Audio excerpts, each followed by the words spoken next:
Babe, ang Oh. dami na kamong tawag ni Pare Franco. Kanina pa. Nag-text na nga eh. Binasa ko na ha. Ano sabi niya?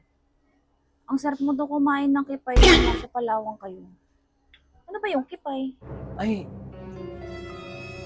ano yun? Isda yun. Seafoods yun, seafood. Kasi di ba Seafoods? galing kami ng ng Palawan nung nakaraan. Oh, Oo, masarap yun. masarap. Malinamnam ba yun? Malinamnam. Oh, hindi mo man lang ako pinag-uwi.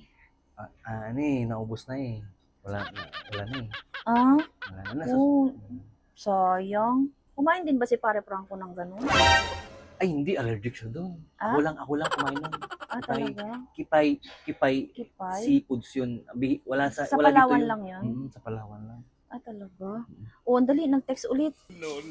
Oh, sa Sunday Oh, daw sige. ulit. Sabihin mo sa kanya, sige. Sabihin ko, ipag-uwi mo ako ha.